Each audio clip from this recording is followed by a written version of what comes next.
Okay. All right. So we will go on to number 4.2. Is that where we are? No. Nope. 4.1.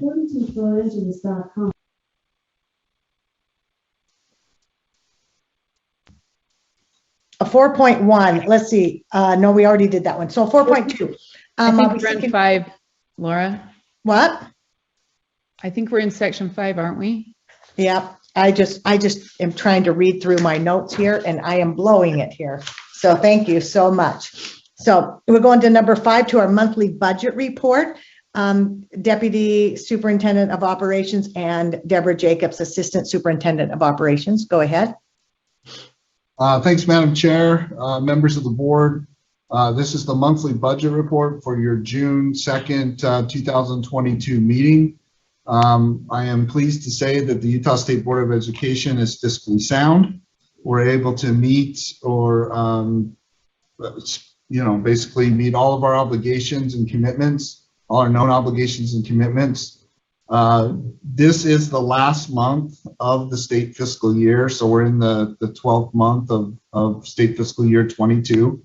We're in good shape to start the next fiscal year on July 1st. Of course, we're right in the midst of our year-end close processes. The report that you see is the board report for the 10th month of the fiscal year, which is April. There's a little bit of a lag between months because we have to reconcile and close each month out.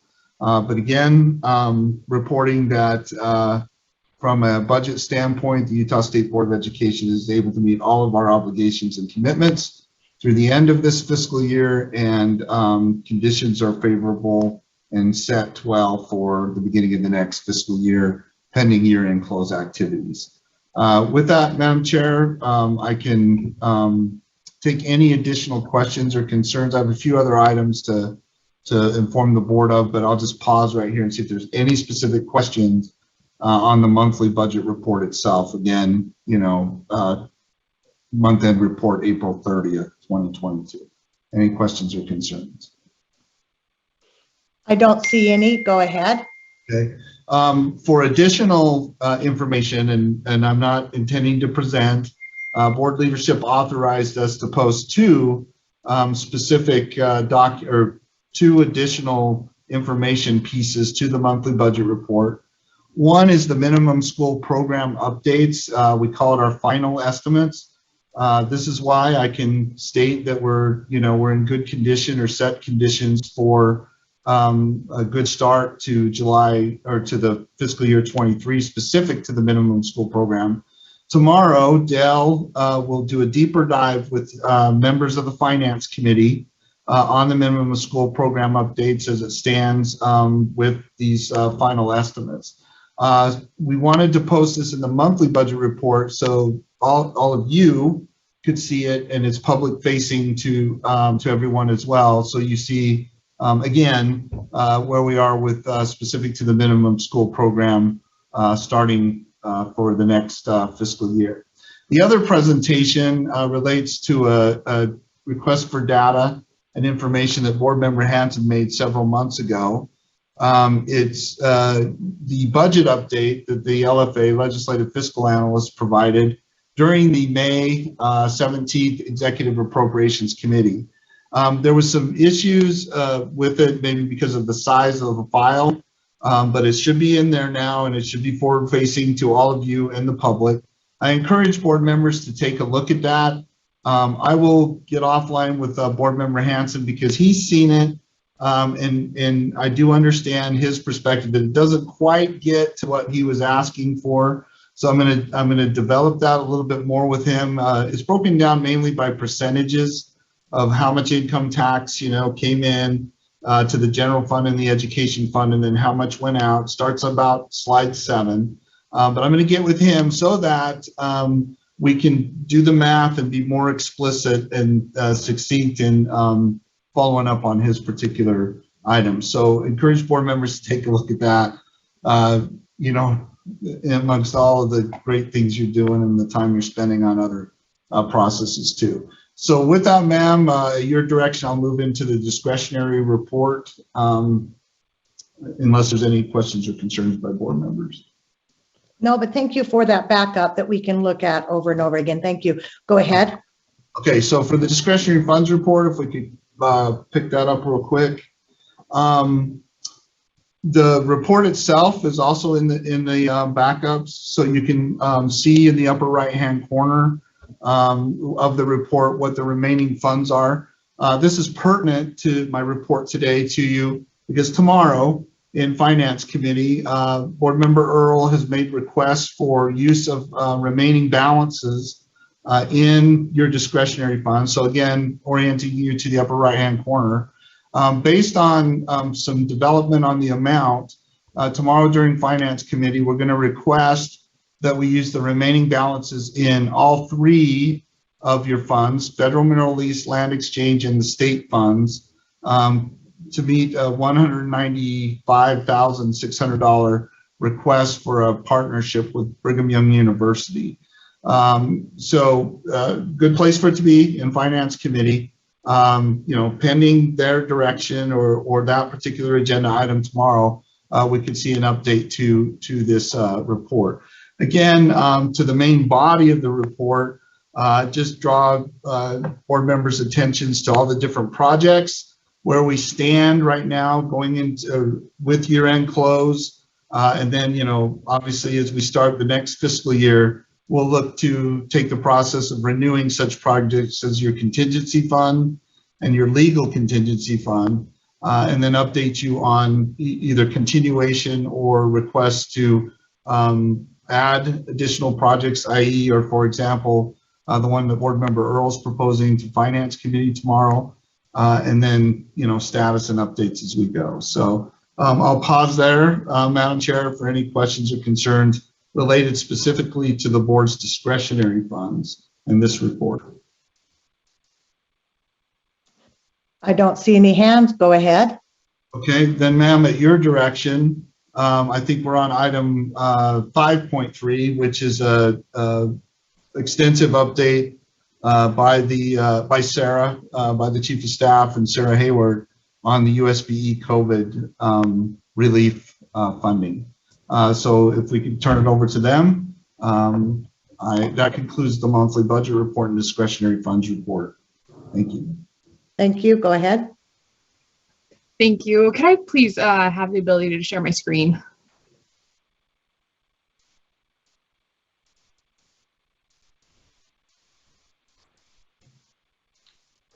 I just wanted to say something to the group while we're working on that Kelsey is driving today, and this is her first time, and so we might be a little slower than normal, but we're going to get there. And so we really appreciate her learning this and taking this on. Thank you. And thank you, Sarah, for helping her, Sarah Young. All right. Can you see my screen okay? Yes. Okay. Awesome. Alrighty, so Sarah Harward, CARES Educational Specialist. Thank you for the opportunity to present today on an overview of the current state of our COVID-19 relief funding of K through 12 education. Sarah, it's showing two screens at a time. You're not in display mode. Hold on one second. Thank you. Nope, is that better or stays the same thing? Oh, now you need to also do a slideshow.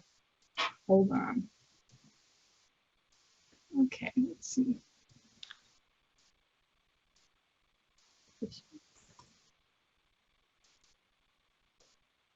It's still giving you the same thing, isn't it? Interesting. I've never had it do this. It's okay. I think we can all see it from here, and we'll just keep going. Go ahead, Sarah. Okay, sorry about that. I apologize. It's never done this to me before. Okay, so as a friendly reminder, with our COVID-19 relief funding in Utah, it refers to multiple rewards that we've received from both the state level and the federal level, which have been made available to our K through 12 education system. As we present these updates to you, we address them in terms of the oldest award, starting with the CARES Act, to the newest award, the American Rescue Plan Act, and give you an update in terms of reimbursing these funds to our LEAs to support them in their projects and needs. And just another reminder, we like to highlight each update that 100% of our Utah K-12 COVID-19 relief funds have been obligated. So every dollar that we've received has a project and a place that it is going. And then we also present to you this chart each month Sarah's going to take it, I guess.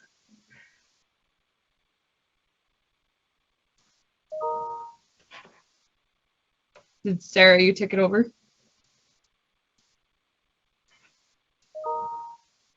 Okay. Can the board still see my slides, or is it now Sarah Young's screen? It is now Sarah's screen. Okay. Sarah, are you trying to present them, or do you want me to pull mine back up?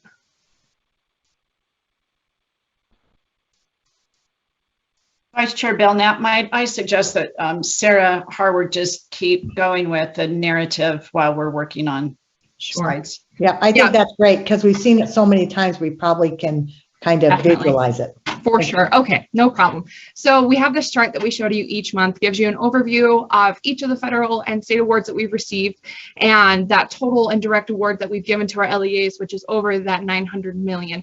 And we're administering 1,142 awards. Okay, so that leads us on to our round one, our CARES Act funding, which is our ESSER 1 and GEAR 1 funds, which must be spent by September 30th of 2022, so later this year. We're working with our LEAs. We've reimbursed as far as the 90% award. Oh, there we go. Perfect. Thank you, Sarah. As far as our 90% award for ESSER 1, we've reimbursed 98.5% of the award. We are really close, just under $1 million left that we need our LEAs to request for reimbursement. So we're working with them on that.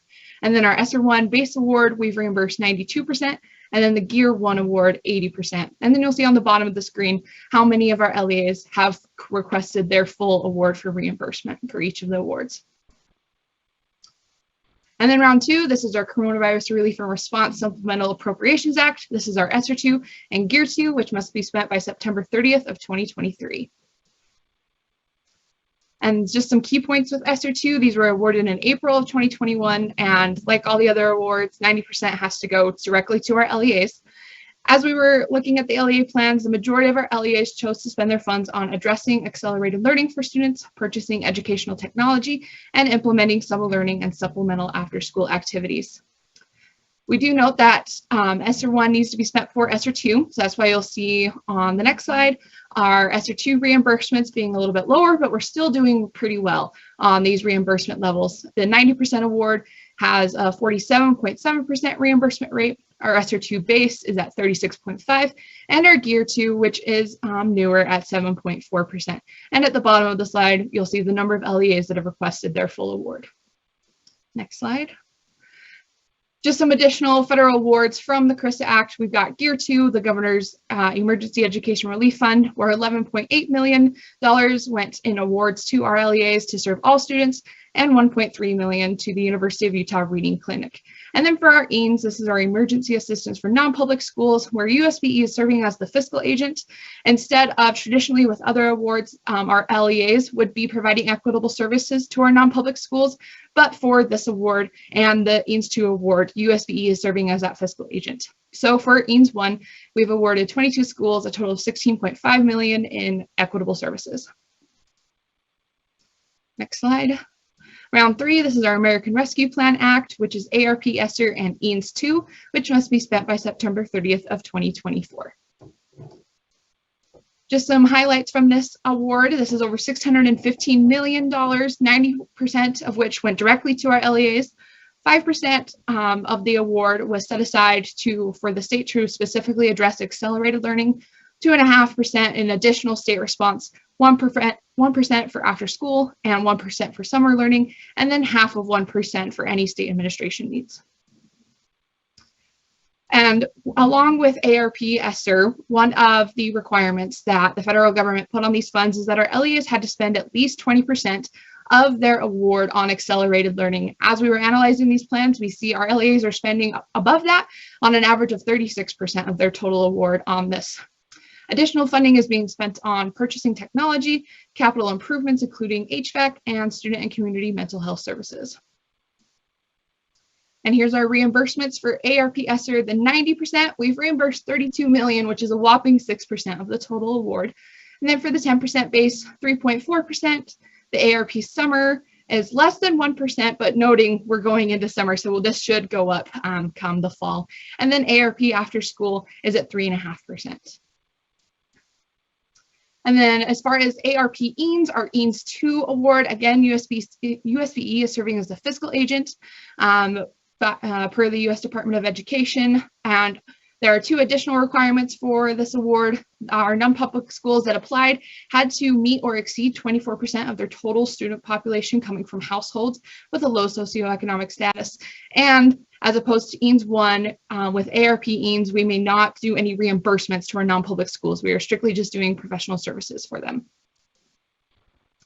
And then just an overview, 90% of all 3 ESSER awards have gone directly to our LEAs. 9.5% has been in the state reserve for additional projects to support our LEAs, and then half of 1% for up to half of 1% for our state administration. And just one more overview of how our LEAs are choosing to spend their funds. This notes the number of LEAs that are choosing to spend in each category. Down the left, these are the allowable use case categories for each of the ESSER awards. So you'll see that the majority of our LEAs are spending on educational technology, then addressing the pandemic effects on student learning, and then cleaning supplies and services. This update, we wanted to give you an update on our ESSER State Reserve projects. Just an overview of these projects. These are the projects that come out of that 10% base award from each of the ESSER awards. These projects are approved in board meeting and open and public meetings, and each project must conclude at the time of each of their subsequent ESSER awards. So for our ESSER 1, we have the Target Support and Improvement Summer Planning Project. This is, oh, I apologize, there's a typo on there. This is ESSER 1 funding, $678,000 that the board approved, which funded 22 LEAs for working on their TSI plans. And it's ultimately helping 206 schools focusing on those performing at the lowest 5%. Our ESSER 2, I'm highlighting, this isn't all of them, I'm just highlighting a couple. Our Demonstrated Competency Assessment. As of the date of these slides, 16 of the 18 Canvas courses have been completed, with those final 2 under review. And then the Scribble, the training by UEN showed a jump in users up to 29,900, and they've been receiving additional trainings. And then our Utah Principal Supervisory Academy, they've launched their recruitment efforts to reach the principal supervisors in our state. And then 2 to highlight from our ARP ESSER, our K-3 Professional Learning for Literacy, our LETTERS program. We have 8,900 participants enrolled, 81 LEAs participating. As of the date of these slides, they've successfully completed Unit 1, and Unit 2 is going great. And then with early learning coaches for rural Utah, the coaches are administrating the mid-project survey related to the implementation of coaching in the rural communities. And then one more update, our federal reporting survey tool to our LEAs. We talked about this at our last update. So we sent out a survey to our schools to gather data that we didn't have as far as our LEAs and how they're spending their ESSER and GEAR awards, as well as the EANS award. Our non-public schools also had to complete their survey. So right now, we're in the process of compiling all the survey data into the reports, and we are on track to submit them to the U.S. Department of Education. I will note that our EANS report was submitted as of this morning. So next will be GEAR and then ESSER. So we're on track for those. And then just one final highlight I wanted to add before any questions.